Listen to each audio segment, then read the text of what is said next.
have Daniel Bowers here today. He could talk about how this is going to be happen, how it's going to happen in practice. And do we have any other city officials with us? The city attorney is here. And where is she? Oh, yeah. Okay, there you are. So yeah, and then you two can answer questions if you two both want to address the logistics, and then also answer questions that pertain to that. And if you, Mira, if you want to MC your colleagues, just speaking as well, that'd be great.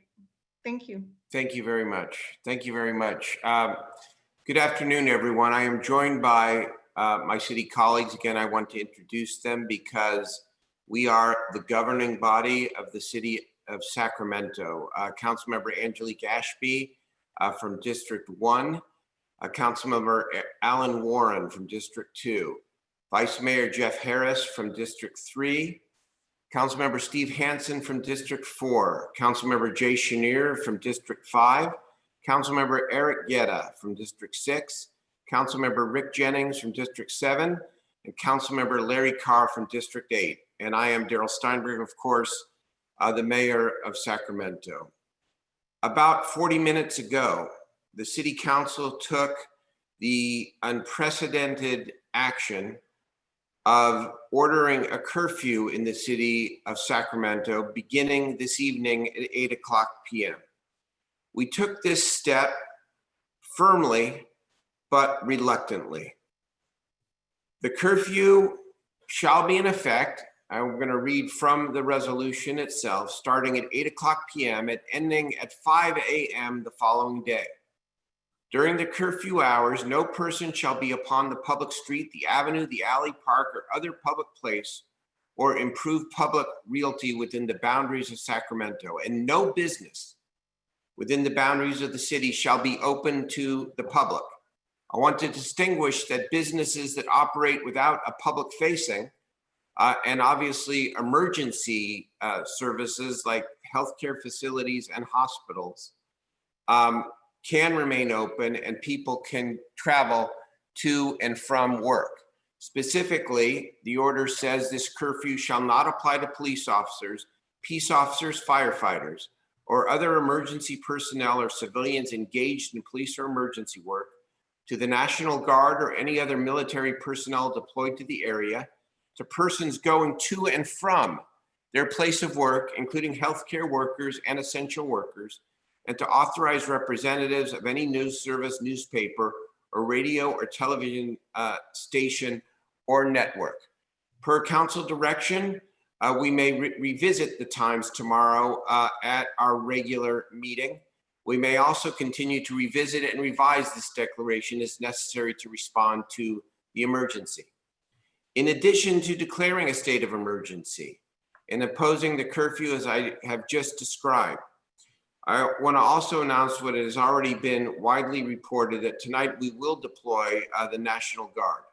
And we want to thank the governor and his administration for working very closely with our city and our Office of Emergency Services to make over 500 National Guard personnel available to us tonight. We will not detail where they will be placed for obvious reasons, but I can tell you they will be placed at sites we consider to be critical infrastructure, both public and private infrastructure within the city of Sacramento. When I said a moment ago that we take this action firmly, but reluctantly, that's exactly what I meant. These are unprecedented times.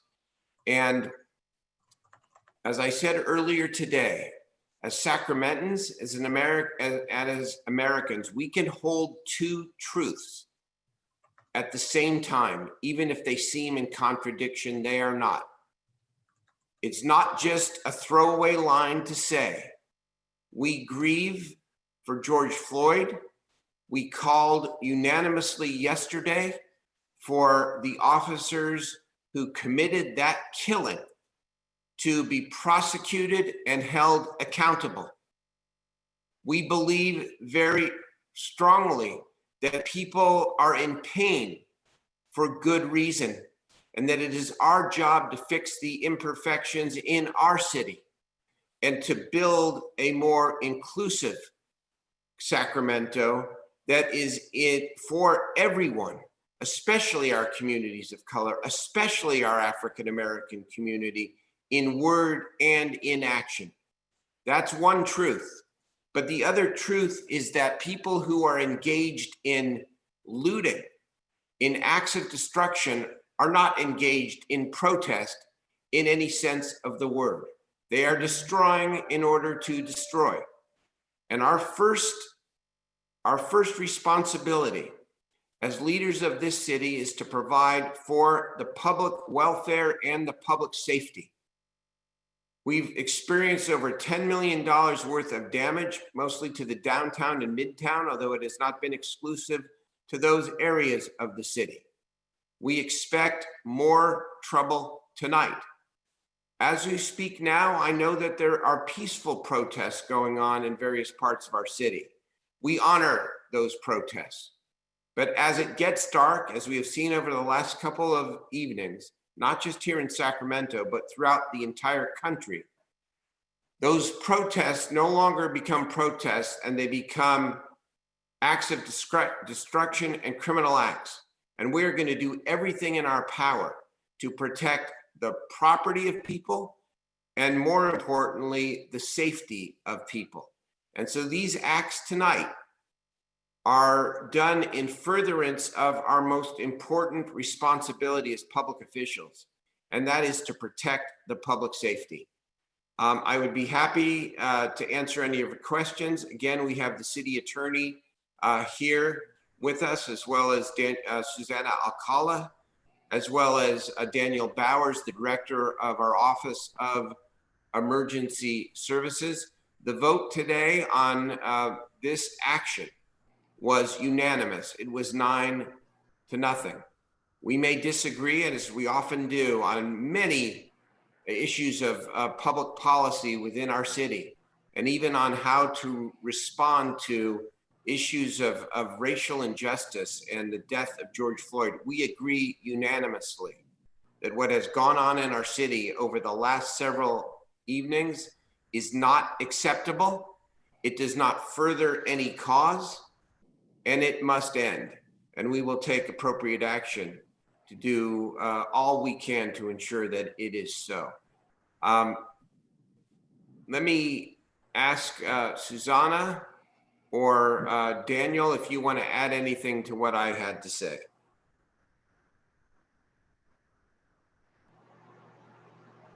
No, Mayor, it's effective upon adoption by the council, and so it's effective as of tonight.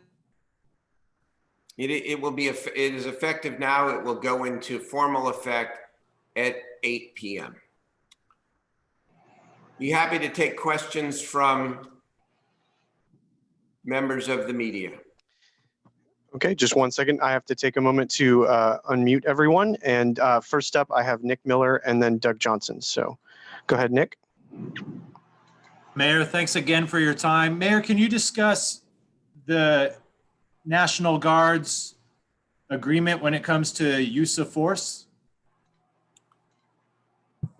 The National Guard is being brought to Sacramento, as it is to other cities throughout California, including Los Angeles, to help our police, as well as our mutual aid partners, keep the peace. They are working, again, collaboratively with our police chief and our police department in the lead, and they provide that extra security. They will guard, and I think that is the operative word. They will guard critical infrastructure, again, both public and private, within the city of Sacramento that our police chief deems to be most at risk tonight and potentially tomorrow night and in the coming days. That's as much detail as I think I can provide you. Next up is Doug. Hey, Mayor, Doug with Fox 40 News. Just yesterday, we heard you say that you did not implement a curfew because, in your words, you didn't think anyone would follow it. What changed? When you are dealing with a crisis, it is your responsibility to assess and reassess. And you're right, over the first couple of nights, in consultation, of course, with our experts, including our chief of police, there was a concern, frankly, that in the early stages, remember, the protests were peaceful during the day, both days. The chief was concerned, and we were concerned, that if we imposed a curfew too early, that it could have the unintended consequence of actually elevating the potential for destruction and violence. And so we have now witnessed 2 nights of that destruction and violence. A curfew is not foolproof. It has had actually mixed results in different cities throughout the country. What it does do is give our public safety leaders one additional tool to be able to disperse people who are engaging in illegal conduct and to prevent the kind of looting and destruction that we saw over the last 2 nights before it even starts. It's no coincidence that the destruction occurs when the sun goes down, because it's easier to get away with it. Well, this is an additional tool that allows the department, together with its partners, to say, we're not going to allow, for public safety reasons, any kind of gathering of any kind after 8 o'clock beginning this evening. Next up, I have Teresa, followed by Jonathan. Thank you for your time, Mayor. I wanted to ask about the homeless population in the city who will be outside after 8 p.m. I didn't see them as an exception in the ordinance. Can you speak to that a little bit? For obvious reasons, they are an exception, even if they are not expressly mentioned in the resolution here tonight. Mayor Steinberg? Yes? This is Susanna Wood. Yes, the city manager is issuing a directive to the police department to advise that encampments will continue to be treated per CDC guidelines. And the CDC guidelines, of course, encourage cities not to break up or affect camps for fear of spreading the virus. And so the homeless population will not be affected by today's order. Next up, I have Jonathan, followed by Graham, and then I'm going to check on the phone lines. Hi, can you hear me? Yeah. Hi, you mentioned earlier that there were about an estimated $10 million in damages as a result of the looting. I guess to that question, do you know if that amount includes stolen goods? And what do you know of rumors of there being another group aside from the protesters, not directly related, and the sole purpose is just for them to loot? Are you aware of it? And if so, do you have a response to that? Yes. So the 10 million is just an estimate from our downtown business associations. And I think it includes both the damage and destruction and stolen merchandise, but it is an estimate. To your more, I think, significant question, do we believe that the looters are protesters? No. I think we have to make a clear distinction between those who are voicing their rightful anger about George Floyd and systemic racism in our country, and those who are breaking into our businesses, looting, vandalizing, and stealing. And yes, I believe a lot of that is organized by some forces outside of the city. I know that our police department is continuing to work very hard, as are other departments throughout the country, to be more specific about identifying who's doing that. But the protest leaders are coordinating peaceful protests. The people who are looting and who are destroying are also clearly being coordinated by others. We don't know who that is.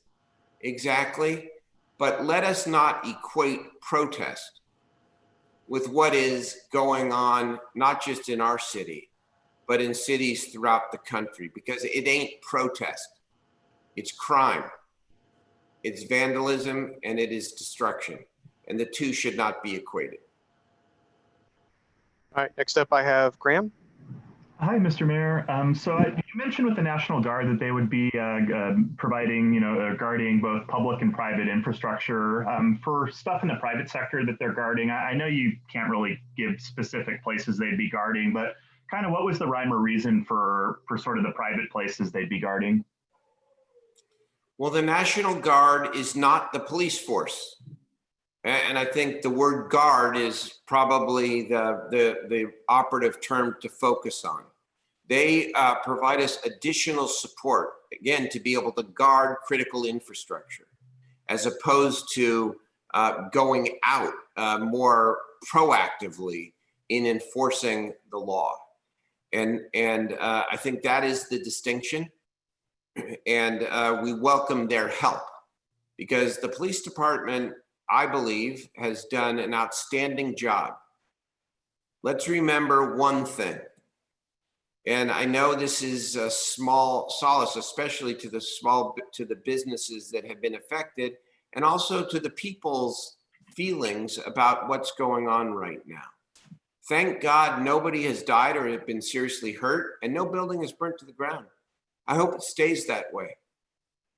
In part, we have had that result because our law enforcement officials have deliberately not escalated confrontation. And so it is always a fine balance, because we cannot have more of this mayhem and destruction. But at the same time, the first order from our public safety leadership and our public safety officials is to ensure that no one is hurt or killed, or nothing is permanently destroyed. And thus far, we have been fortunate to be able to attain that result. All right, I have Foon and Joe both on the phone. I'm gonna unmute you. If you have any questions, you can't raise your hands. So do you have any questions at this moment? I'm good, thank you. Okay. I'm fine, thanks. All right, so next up was Junate from Associated Press. Hi, thanks. I'm wondering, is there any concern of vandalism spreading to residential areas, and are there any even plans to prevent that sort of damage to homes or apartments? And quickly to the mayor, I know you mentioned no one's been really seriously hurt. There have been some reports of at least one person being looked like they were struck pretty badly in the face by something projectile from a police officer. Have you heard of anything like that? And do you have any thoughts? And have you been in touch with any of their family? Thanks. We've heard about the one young man, and that was well reported. Other than that, and I said the other night, I know we all hope that he is doing okay and that the injuries are not too serious. I have not heard of any other serious injuries. I have not. The first part of your question again was what? Are you concerned at all about this unrest spreading to residential areas as well? Yeah. The answer to that question is yes, we are concerned. And we are taking precautions accordingly. And I'm not going to go into any more detail. Mayor, could I say something? Yes. Yeah, we did have a question about public transportation under this order. And I think it's important to understand that that's an essential service. People need to get to and from work. We've talked to both the city manager and our city attorney, and we agree. So public transportation will continue to operate in the city. Thank you, Councilman Chenier. Next question. Next question was from Tim Lance at KFK.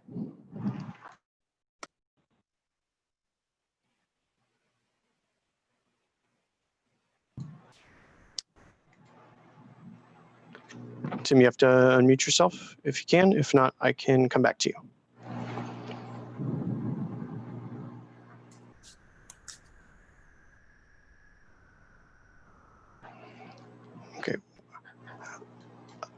can ask Tim's question here because he put it in the Q&A. Mayor Steinberg, what are your thoughts about the announcement by President Trump today that he will send in the military if states don't use their respective National Guard troops to keep the peace? Scary, unnecessary, and unnecessary. I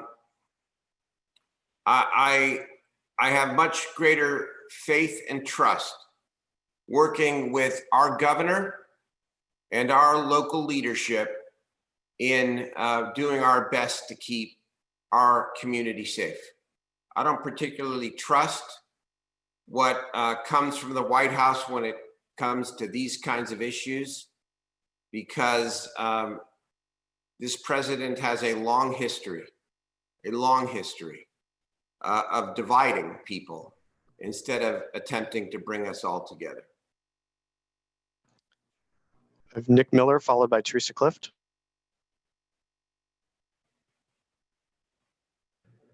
Mayor, thanks again. Can you give us a little more details about how the curfew will be, or if it will be enforced? For instance, will there be checkpoints, or will people be able to travel freely? Will there be certain areas or districts that you'll have to have identification? That's one of the questions I'm getting from our audience. And then two, when you meet at council tomorrow, you will reconsider extending the curfew, or to get clarification on that would be appreciated. Thank you. So the curfew order does not have an end date, but we do have a city council meeting tomorrow, and we will do what I believe is the responsible thing to do. We will assess what occurs tonight and determine whether or not it is necessary to continue with the curfew. I do not believe there are any plans to set up checkpoints. We are asking for the public's cooperation here. In a way, different but similar to the coronavirus stay-at-home order, where we asked people, and people largely complied, to follow the public health order. But no, I don't want us to set up checkpoints.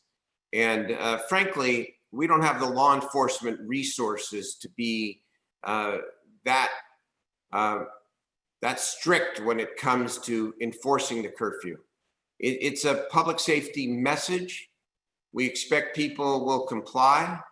If officers do see people out who obviously are not traveling to work, they will tell them to go inside, which they should. But I don't believe there will be checkpoints.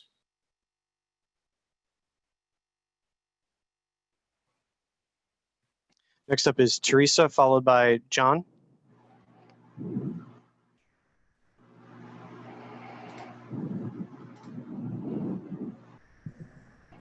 Hi, sorry about that.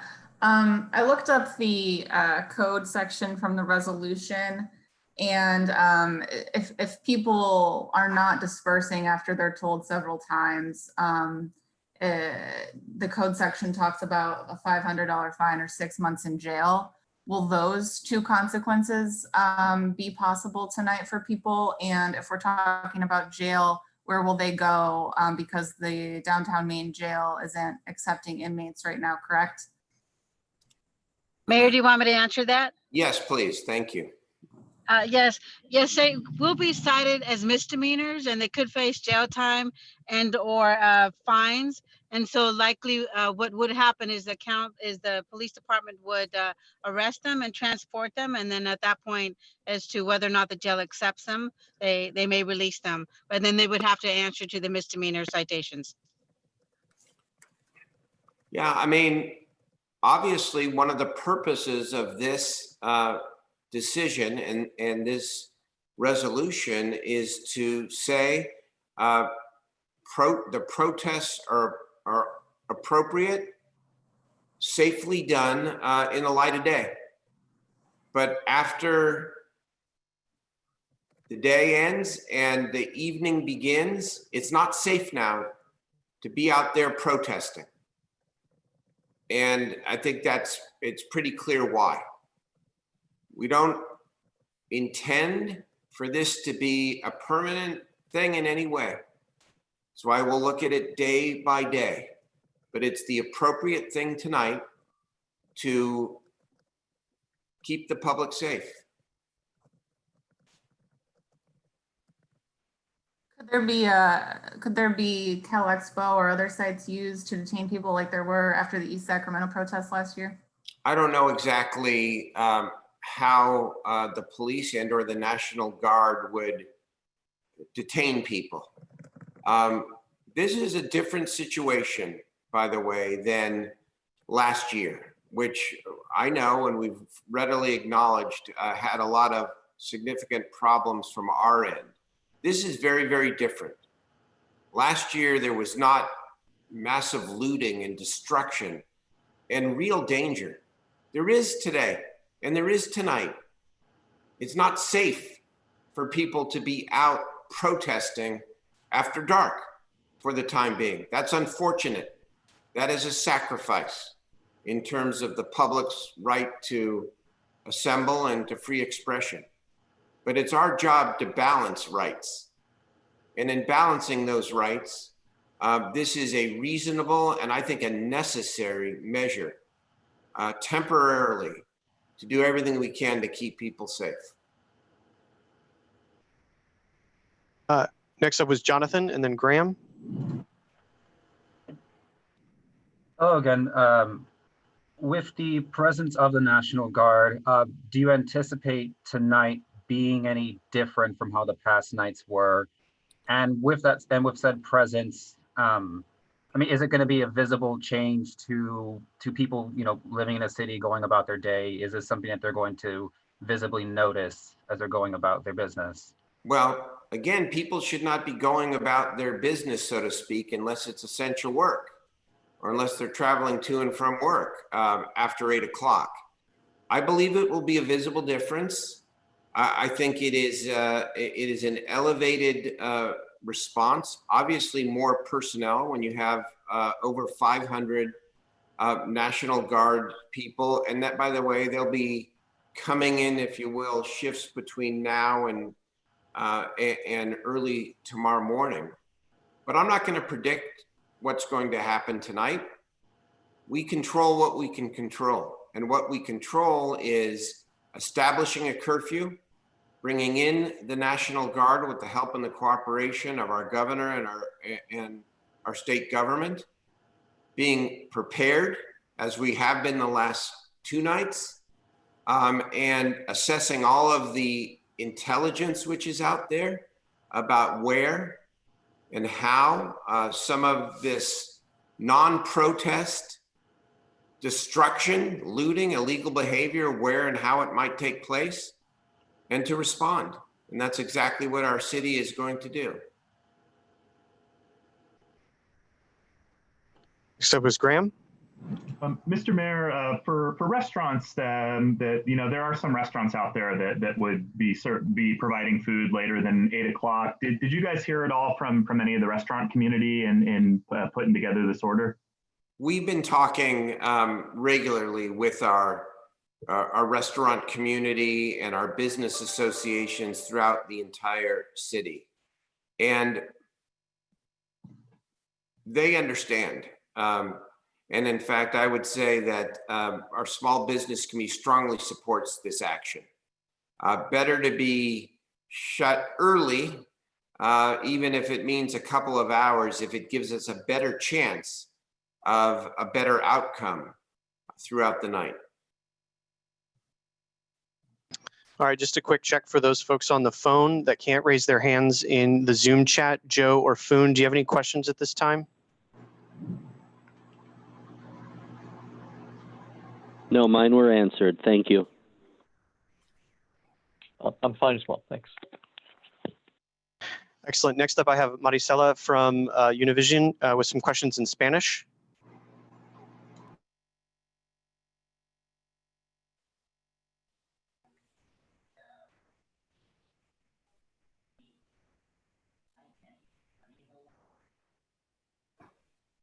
I'm not hearing. Is she muted, Andrew? Oh, there, sorry. There you go. Yeah, so if anybody can answer to me in Spanish, just briefly talk about the curfew and the consequences that there will be for anybody who doesn't follow. Councilmember Guerra, would you help us out here, please? Thank you, Mr. Mayor. Muchas gracias. Hoy el Concilio de Sacramento pasó un toque de queda. Este toque de queda va a empezar a las 8 de la noche hasta las 5 de la mañana. Las consecuencias sí son criminales y pueden ser por multa o también tiempo en la cárcel local. Pero lo más importante que queremos que la gente sepa es que el toque de queda está aquí para ayudar y proteger a la gente. Y entonces le estamos pidiendo a todas las personas que si no va a trabajar, que entonces que se quede en su casa. El toque de queda dice que nomás a uno que va al trabajo puede estar en transporte público, manejando en la carretera pública, nomás para el trabajo. Pero entre las horas de las 8 de la noche y 5 de la mañana vamos a enforzar la toque de queda, y entonces queremos que la gente se quede en su hogar. Thank you, Eric. De nada. Stella, Oh, can I ask something else? Sure. Bueno, entre las personas que han realizado algunos de estos saqueos y algunos de los daños a través de la ciudad de Sacramento, ¿han sido identificados como personas que no pertenecen a los grupos que están manifestándose? Sí, tenemos reportajes que hay personas fuera de la ciudad de Sacramento que están llegando aquí y usando las protestas para causar destrucción. Y la realidad es que la mayoría del día, ayer y antier, incluso hoy, los protestos, la gente que está manifestando, no estaban causando destrucción, pero han llegado un elemento más pequeño que ha causado esta destrucción. Sí hay gente local, pero también tenemos reportes que son gente de fuera. Por eso es muy importante ahorita para continuar con la toque de queda entre las 8 de la noche y las 5 de la mañana para ayudar a nuestros departamentos de policía para enfocarse en la gente y el elemento que está llegando para causar destrucción. Thank you. All right, next up I have Teresa, followed by Jonathan from KCRA. The ACLU earlier today put out a statement raising concerns about these curfews. They were talking about how the police could enforce these disproportionately on people of color and the homeless. Susanna, I know you mentioned that the police, SACPD, have been instructed not to clear encampments and to follow CDC guidelines, but will the National Guard also be enforcing the curfew? And if so, what is the response to this type of concerns the ACLU has brought up? And is the National Guard given any direction when it comes to these concerns, including the homeless? Mayor, do you want me to respond? Yes, please. The National Guard won't be doing enforcement. It'll be the police department that's doing enforcement. The National Guard is serving as support to the city and the police department. The police department is received a directive from the city manager's office advising that CDC guidelines are to be followed when it comes to encampments.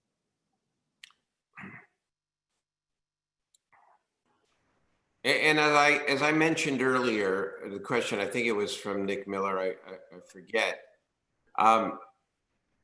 There is no plan to set up checkpoints or to do targeted enforcement of the curfew. We want people to comply. And if there's obvious non-compliance, our police will ask people to go home. And obviously there is that ability and that tool to be able to make an arrest if it is necessary. But this is intended to address the non-protests after dark that are non-protests because they are just plain criminal acts of destruction and mayhem. That's what this is intended to address. A question from Jonathan at KCRA, and then followed by Ari Graswich. Hi, for the people who've been arrested so far in these protests, is there any word yet if any of them are from out of town, out of state, and in general for the reports of people coming to either demonstrate or protest or loot. Is there any clarification if these people are coming into the city specifically to loot or to demonstrate, or is it just a weird mix? We are still looking at all of that, have not come to any definitive conclusions. But what we do know is that there are people in our city who are not here to protest. They are here to destroy. And we have to continue to make that distinction. Small business owners, the victims of the damage here, are not the cause of the nation's anguish. Said that a couple of times. And so why would you target people who are hardworking, many of them who are minority-owned businesses themselves, who hire people? If your message was that you wanted to change the laws and the culture around the terrible circumstances in Minneapolis and in other places throughout the country.